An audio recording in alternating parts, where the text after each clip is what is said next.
Parkinson's Foundation. Better lives together. The CSRA is full of amazing women. Women who inspire.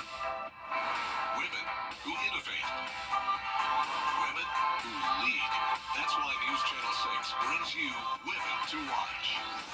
On the last Wednesday of each month, News Channel 6 recognizes local businesswomen who are making a positive impact in our community. Nominate someone today at WJBF.com. Sponsored by Goodwill. You can't always choose the weather, but you can choose your weather app. Go with the most accurate and most trusted, the Live Viper 6 mobile app. Download it today. The Live Viper 6 Skyview Network, sponsored by Terry Lambert Hyundai. It is a very rainy Wednesday evening with some of these storms producing frequent lightning and gusty winds on top of the torrential rain coming down. I'll have all the details on that coming up. Now on News Channel 6 at 5, a fetus found in a Grovetown dumpster. We'll hear from witnesses about what they saw. Also had a Grovetown man charged with human trafficking. What investigators are saying about the case. And penalties for drivers passing school buses. How Addie's Law is affecting people in Burke County. As your News at 5 starts right now. Live from Television Park, this is WJBF News Channel 6 at 5. Hey everybody, I'm Brad Means. And I'm Jenny Montgomery. Thank you for joining us. Coverage you can count on begins with the investigation into a dead fetus found in a trash can at the Walmart off I-20 in Grovetown. Hannah Latier spoke with law enforcement and witnesses, and she's live at that Walmart right now. Hannah. Brad, an investigator with the Columbia County Sheriff's Office tells me the fetus was miscarried and the parents notified Wellstar MCG Health after it was disposed of in a trash can in the Walmart parking lot. The family was fully cooperative and told them everything that transpired, and the hospital contacted us. Deputies and other first responders arrived to confiscate the fetus at around 6 p.m. Based off conversations with the family, investigator Clark believes this miscarriage caught them off guard. It's not something that people deal with very frequently, and I think they just kind of panicked. He says the fetus was not old enough to survive outside of the womb. Normally it would be around 24 weeks, and this one does not appear to be anywhere near that age, just way earlier. There are not many regulations in Georgia regarding how to dispose of a non-viable fetus, so now law enforcement is investigating to see if there was any criminal intent. It's something we have to look into different code sections about, look and see what we can find, if there's anything. I spoke with one woman who was there when the fetus was found. There were tarps being placed over the trash can, and I immediately wanted to try to document and find out what was going on. Regardless of whatever your situation is, you can always bring a baby or a deceased fetus to the hospital or give it a proper burial. Other witnesses agreed that it should have been handled differently. I'm a mother of 3, and I do know what it's like to see blood like that because I hemorrhaged with my daughter. And I know it's awful and it's gruesome, and I feel like when they seen that they should have went and got medical personnel.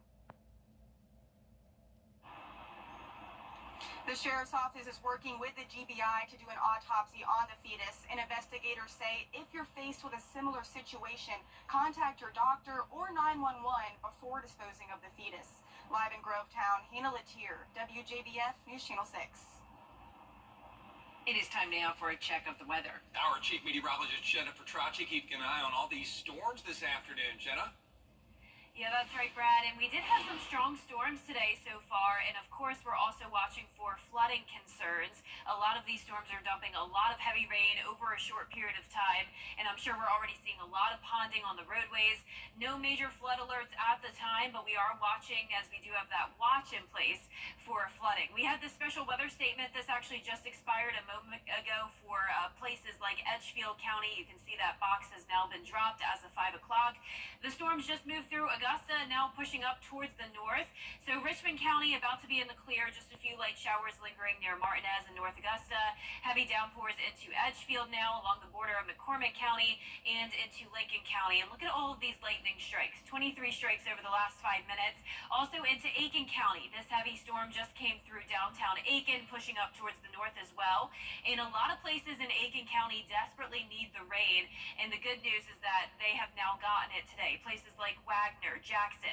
Notice we have the light rain now from Wagner into Berlin, with the heavy showers now exiting the viewing area. And there's a look at New Ellington, just outside of Jackson. Savannah Riverside just got some rain. Then as we go over towards the west, Sparta and Hancock County and over into McDuffie and Warren County, also dealing with those storms. And then down towards the south as well. This is a look at Johnson, Jefferson, and parts of Emmanuel County. So as I mentioned, we do have a flood watch in effect through tonight. Widespread 1 to 3 inches with localized amounts up to around 5 inches. And you can definitely see how damp it is outside with the very cloudy skies on our Terry Lambert Hyundai Skyview cam. Now the good news is that we don't have the extreme heat today. The rain has definitely cooled us off. We're seeing a lot of upper 70s and low 80s, and we'll continue to see cooler temperatures over the next few days with those high rain chances. More details coming up. Back to you. All right, Jenna, thank you. An investigation is underway in Grovetown after a woman told police that she was a victim of human trafficking.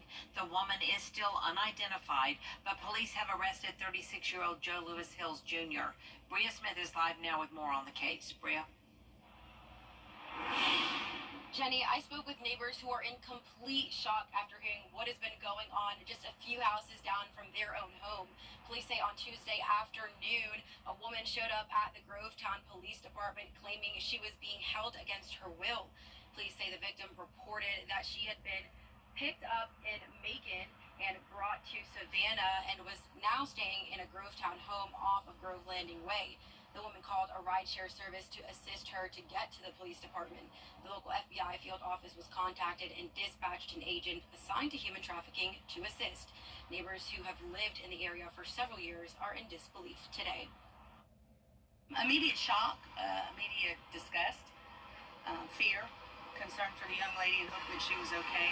Disbelief. Been living in this neighborhood since 2019 maybe. My son graduated from Grovetown High. The kids walk the street, all ages. There's parents out here with their puppies and their babies, husband and wives, single. Young people are always in groups and clumps. They come by and sell their stuff for school. It's a military neighborhood, so I'm just really shocked. Law enforcement believes that this case might be in connection with an even larger human trafficking organization. And coming up at 6, I'll have more information on why Hills Jr.'s family contests these charges. For now, reporting live in Grovetown, Bria Smith, WJBF, News Channel 6. Another death investigation underway in Augusta. A man was found dead in a homeless camp off Davis Road. Coroner Mark Bowen says the victim had been deceased for at least several days. So far, we do not know his name. We do know the identity of a child who drowned yesterday in Richmond County. According to the coroner's office, 2-year-old Kenzo Burt was found unresponsive in a pool on Westfield Drive. Burt was taken to the hospital and pronounced dead. An autopsy has been scheduled. 2 shooting suspects in jail in Augusta. Investigators say Mark Watson shot a man in the stomach at the Circle K on Wrightsboro Road near Highland Avenue. This was last month. The victim was last listed in stable condition. Xavier Melton, also behind bars, accused of shooting a woman. Police say last month he shot the victim at least 9 times. That woman was at the hospital for several weeks before she was released. It will be some time before we know if all the marble tiles on the Augusta Municipal Building are safe. In April, commissioners were told there's a new Georgia law that increases penalties for drivers who pass stopped school buses. And today, Burke County is reminding people to follow that law as we get set for the first day of school in that part of our viewing area on August 5th. Kim Vickers reports. Well, school buses are statistically the safest way to get kids to and from school every day. But when other drivers don't stop when they're supposed to, it puts the students' lives in danger. In 2019, the Burke County School District began tracking violators illegally passing stopped school buses. Over 5 years, more than 950 proven citations were issued. Now, thanks to Addie's Law, drivers who do not stop for school buses will have to pay up to $1,000 in fines. The school district wants to remind drivers in the county that the school year is starting soon and to follow the law. I thank the public sometimes is uneducated on when and when not to stop. When you see a school bus stop loading or unloading students, please be sure to stop. For more information about Addie's Law and the consequences if you don't follow it, just head on over to WJBF.com. In Waynesboro, Kim Vickers, WJBF News Channel 6. The Columbia County Board of Education approving a rolled back millage rate during last night's special called meeting. At that meeting, Superintendent Stephen Flint presented a new millage rate of 17.10 to board members. That's lower than last year's 17.20 rate. Tonight was the final hearing for our millage rate that the Board of Education has to approve every year. This will be the fourth straight year that they've been able to lower the millage rate. Now we're down to 17.1. They went down a tenth of a percent. We were at 17.2, and so that's good news. So we're looking forward to continuing the work with the budget this next year. As the county continues to grow, we continue to see an increase in the tax digest, and so the board looks at that carefully and what we need to budget for the additional students in schools every year, and they try to give back that difference in a reduction of the millage rate. Textbooks and paper. School in Columbia County is Monday, August 5th. And all of the Sioux-State is dealing with scattered showers and storms today, and some of those storms could bring a lot of heavy rain that could lead to flooding. All those details coming up. Let's go! Sensation coming to Augusta. How you can get your tickets to see pro wrestler Joe Hendry after the forecast. Weather headlines on WJBF News Channel 6. Brought to you by Hickson Roofing. If your roof needs fixing, call Mr. Hickson. More than